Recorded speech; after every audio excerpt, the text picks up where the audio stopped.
నమస్కారం అండి. మనం ఇప్పుడు ఎంఆర్ అరుణకుమారి గారు రచించిన 'అతిథి' అనే కథను విందామా?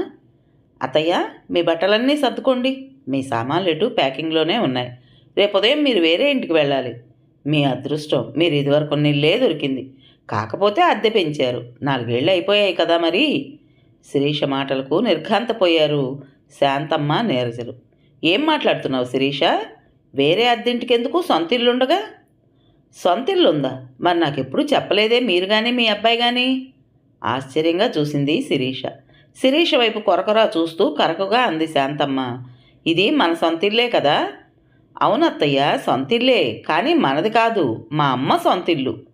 చివరి వాక్యం ఒత్తి పలికింది శిరీష. మీ అమ్మదైతే నీది కాదా? నాదెలా అవుతుంది అత్తయ్య? అమాయకంగా అడిగింది. మా అమ్మ వాళ్ళ పుట్టింటి వాళ్ళు పసుపు కుంకాలకనిచ్చిన పొలం అమ్మేసి ఈ ఫ్లాట్ కొనుక్కుంది. ఏదో దయదలిచి నన్ను ఉండమంది. అంటే నువ్వు దయదలిచి మమ్మల్ని ఉండమన్నావా? కోపంగా అడిగింది శాంతమ్మ. లేదు, నేను కాదు, మా అమ్మే చెప్పింది. పెళ్లి సంబంధం మాట్లాడేందుకు మీ ఇంటికి వచ్చినప్పుడు చూసింది కదా. పెళ్ళయ్యాక నన్ను శతపోరింది. పాపం మీ అత్తయ్య ఆడపడుచు ఆ చిన్న ఇంట్లో ఆ ఇరుకు గల్లీలో ఎలా ఉంటారు? ఇక్కడికే వచ్చేయమను అని. అందుకే మిమ్మల్ని ఇక్కడికి రమ్మన్నాను, కానీ నాకైతే ఇష్టమే లేదు నిక్కచ్చిగా అంది శిరీష.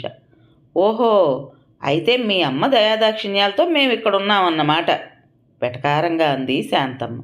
ఒక రకంగా అంతే కదా అత్తయ్య. నిన్ను నిన్ను కాదు, నా కొడుకుని అనాలి. ప్రేమ దోమ అని నిన్నే చేసుకోవాలన్నాడు. లేకపోతే నా తమ్ముడు కూతుర్ని చేసుకుని ఉంటే 100 ఎకరాల పొలం, 100 తులాల బంగారం ఇచ్చి ఘనంగా పెళ్లి చేసేవారు కదూ. పాపం మీ అబ్బాయి మీ మాట వినకపోయే. మీకు అవన్నీ అనుభవించే ప్రాప్తం లేకపోయే. శిరీష వెటకారం భరించలేకపోతోంది శాంతమ్మ. ఉన్న పొలమంతా మామయ్య గారు తాగుడుకు పేకాటకు తగలేస్తే ఉంటున్న ఇల్లు అమ్మి కూతురు పెళ్లి చేసి పొట్ట చేత పట్టుకుని పట్నం వచ్చారని, కొడుకు కష్టపడి చదువుకుని టీచర్ ఉద్యోగం సంపాదించుకున్నాడని ఎవరో చెప్పగా విన్నానే. ఆ మధ్య వచ్చిన మీ చెల్లెలు చెప్పారులే. మీరే స్వయంగా వెళ్ళి అడిగినా ఒక బడిపంతులకు కూతుర్ని ఇచ్చేది లేదని, సాఫ్ట్వేర్ ఇంజనీర్కే ఇస్తానని మీ తమ్ముడు అన్నారట కదా, మర్చిపోయారా? అదంతా ఎందుకు? మీ అమ్మకు లింగులు ఇట్టుకుమంటూ నువ్వు ఒక్కతివే కూతురివి.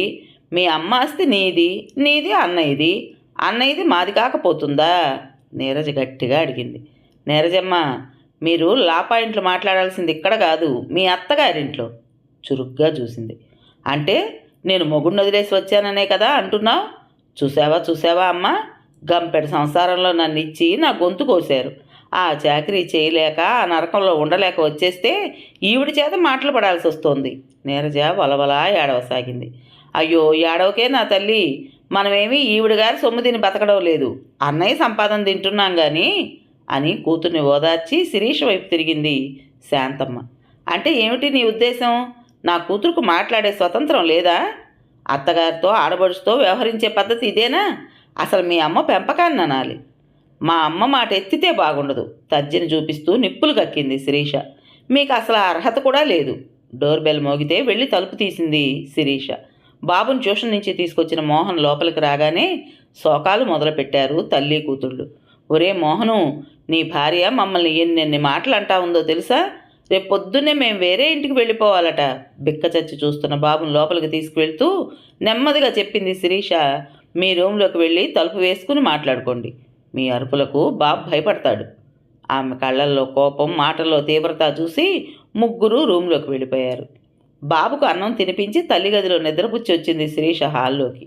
మొహాలు గంటు పెట్టుకుని కూర్చుని ఉన్నారు తల్లి కూతుళ్ళు. మోహన్ ఏమన్నాడో మరి. ఆ రోజు నువ్వే రమ్మన్నావు, ఇవాళ వెళ్ళిపోమంటున్నావు. కారణం ఏమిటో చెప్పాలి కదా? మోహన్ సూటిగా అడిగాడు. ఏమీ లేదు మోహన్, మీ అమ్మ కోసం చాలా ఖరీదైన అతిథులు, అంటే విదేశాల్లో ఉన్న ఆమె అన్న పిల్లలు, అక్క పిల్లలు వస్తుంటారు. ఇక్కడ పల్లెటూరు బైతు మా అమ్మ ఉంటే మీ అమ్మకు చిన్నతనంగా ఉంది. పోనీ అమ్మను ఊళ్ళోనే ఉంచుదామంటే తనకు వయసు అయిపోతుంది. ఆమె ఒంటరిగా పల్లెలో ఉండడం ఎందుకు, ఇక్కడే ఉండని అనుకున్నాను. వద్దని మేము అనలేదు కదా? మోహన్ అడిగాడు. ఆమె ఇంట్లో ఆమె ఉండడాన్ని వద్దని మీరెలా అంటారు? చురుగ్గా చూసింది శిరీష. ఆ మాట అనలేదు కానీ అవమానం చేశారు. కోపంతో రగిలిపోయింది. అవమానమా కాక మరేమిటి?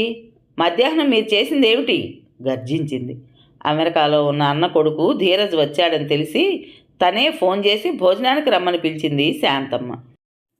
ఇప్పుడు తాము మంచి పోష్ ఏరియాలో ఖరీదైన అపార్ట్మెంట్లో ఉన్నారు కదా, రేపు నువ్వు లీవ్ పెట్టి శిరీష, మా అన్న కొడుకును భోజనానికి రమ్మన్నాను ముందు రోజే చెప్పింది. ఇదివరకు ఆమె బంధువులు ఎవరూ వచ్చేవారు కాదట. ఆ ఇరుకు గల్లీలో కారులో రావడం కష్టమని. వంటగది హాలు మాత్రమే ఉన్న ఆ చిన్న ఇంట్లో నలుగురు కూర్చునే స్థలమూ లేదని మొహాన్నే చెప్పేవారట. ఇప్పుడు 3 బెడ్రూమ్లు పెద్ద హాలుతో విశాలంగా ఉన్న తమ ఫ్లాట్కు బంధువుల్ని పిలిచి గొప్ప చూపించుకోవాలన్న శాంతమ్మ ఉబలాటాన్ని అర్థం చేసుకున్న శిరీష ఎప్పుడూ ఎవరినీ రావద్దనలేదు. తనకు వీలైతే లీవ్ పెట్టేది, లేదంటే సాయంత్రం ఆఫీస్ నుండి త్వరగా వచ్చి అతిథులను పలకరించేది. స్కూల్లో పరీక్షలు జరుగుతున్నాయి కాబట్టి మోహన్కు లీవ్ పెట్టడం కుదరలేదు. తల్లి పార్వతమ్మ వస్తానని ఫోన్ చేయడంతో శిరీష లీవ్ పెట్టింది. ఆవిడ ఒంటరిగా రాలేదు, తను బస్టాండ్కి వెళ్ళి తీసుకురావాలి. తల్లిని తీసుకువస్తూ అత్తగారు తెమ్మన్న మటను, చికెను, చేపలు తీసుకొచ్చింది. అందరూ కలిసి వంట చేశారు. అన్నింటినీ డైనింగ్ టేబుల్ పైన సర్దారు. అమ్మా, అన్నీ టేబుల్ పైనే ఉన్నాయి కదా, నువ్వు భోంచేసేయి, పొద్దున వచ్చినప్పటి నుండి పనిచేస్తూనే ఉన్నావు, తినేసి కాసేపు పడుకో, బాబుకు అన్నం తినిపించొస్తాను అంటూ క్యారేజ్ తీసుకుని వెళ్ళింది శిరీష. బాబు స్కూల్ ఇంటికి దగ్గరే అయినా మధ్యాహ్నం తీసుకురావడం తీసుకెళ్ళడం కుదరదని పొద్దున్నే లంచ్ బాక్స్ ఇచ్చేస్తుంది. ఎప్పుడన్నా లీవ్ పెట్టినప్పుడు స్కూల్కి వెళ్ళి అన్నం తినిపించి వస్తుంది. రోజు అమ్మలందరూ వచ్చి తినిపిస్తారు, నువ్వు రావు, అందుకే అన్నం తినలేదు. అప్పుడప్పుడు తినకుండా లంచ్ బాక్స్ తెచ్చావేమిటని అడిగితే బాబిచ్చే జవాబుకు మనసు ద్రవించిపోయేది. అత్తగారికి సరే, ఆడబడుచుకు ఓపిక లేదు బాబు స్కూల్కి వెళ్ళి అన్నం తినిపించి రావడానికి. ముప్పూటలా తినడం, టీవీ ఓటీటీలో సినిమాలు చూడటం, పడుకోవడం, ఇదే దినచర్య వాళ్ళకు. శిరీష బాబుకు అన్నం తినిపించి వచ్చేసరికి పార్వతమ్మ వంటింట్లో కింద కూర్చుని భోంచేస్తోంది. ఆవిడకు మోకాళ్ళ నొప్పులు, కింద కూర్చోలేదు, ఎడమకాలు మడవలేదు. గోడ కానుకుని కాళ్ళు చాపుకుని తింటున్న తల్లిని ఆశ్చర్యంగా చూసింది. ఇక్కడ కూర్చున్నావేంటమ్మా, టేబుల్ దగ్గర కూర్చోక? లేవటానికి అవస్థపడుతున్న తల్లికి చెయ్యి అందిస్తూ అడిగింది. మరోవైపు చెయ్యి పట్టి లేపుతున్న పని ఆమె లక్ష్మి మెల్లగా చెప్పింది. అమ్మ అక్కడే కూర్చున్నారు, పెద్దమ్మగారే చెప్పినారు ఇక్కడ తినమని. ఎవరో ఖరీదైన చుట్టం అమెరికా నుండి వస్తున్నారంట కదా, టేబుల్ ఖరాబ్ అవుతుంది, ఆయన గోరు వచ్చే వేళ అయిందని, అందుకే అమ్మ ఏడ కూర్చున్నారు. ఆ మాటలు విన్న శిరీషకు పట్టరానంత ఆగ్రహం వచ్చింది. విసురుగా హాల్లోకి వచ్చింది.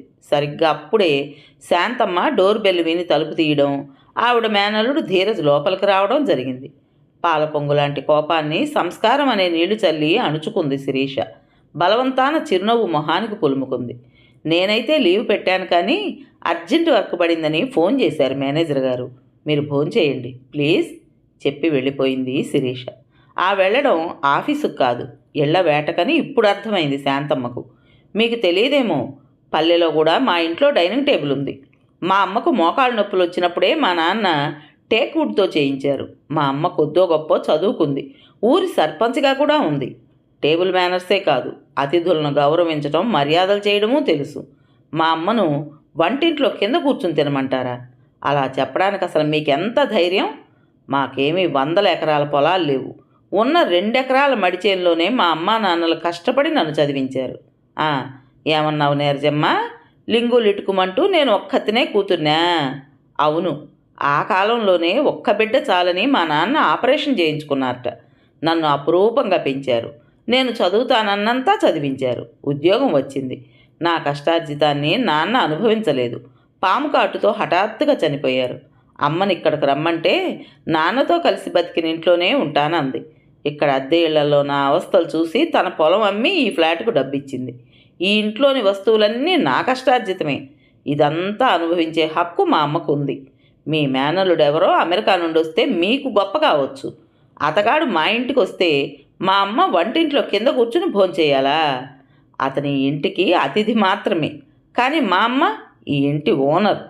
బాధ, కోపం, ఆవేశంతో రొప్పుతోంది శిరీష. మీరు రేపు ఉదయం వెళ్ళిపోవాల్సిందే, నేను మా అమ్మతో ఇక్కడే ఉంటాను. మోహన్, నీకు భార్యాబిడ్డలు కావాలంటే ఇక్కడుండు, మీ అమ్మ చెల్లెలే కావాలంటే వాళ్ళతో వెళ్ళొచ్చు, నాకేం అభ్యంతరం లేదు. స్థిరంగా తన నిర్ణయం చెప్పేసి గదిలోకి వెళ్ళిపోయింది శిరీష. కథ పేరు అతిథి. రచించిన వారు ఎంఆర్ అరుణకుమారి గారు. విన్నారు కదండి, ఈ కథ మీకు నచ్చిందా? ఖచ్చితంగా నచ్చే ఉంటుంది అనుకుంటున్నాను. మరి ఈ కథ కనుక మీకు నచ్చినట్టయితే లైక్ చేసి హై పాయింట్స్ ఇవ్వడం మర్చిపోకండి.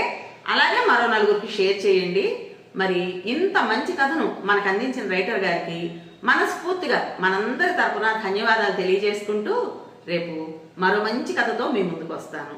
అప్పటి వరకు ఉంటానండి.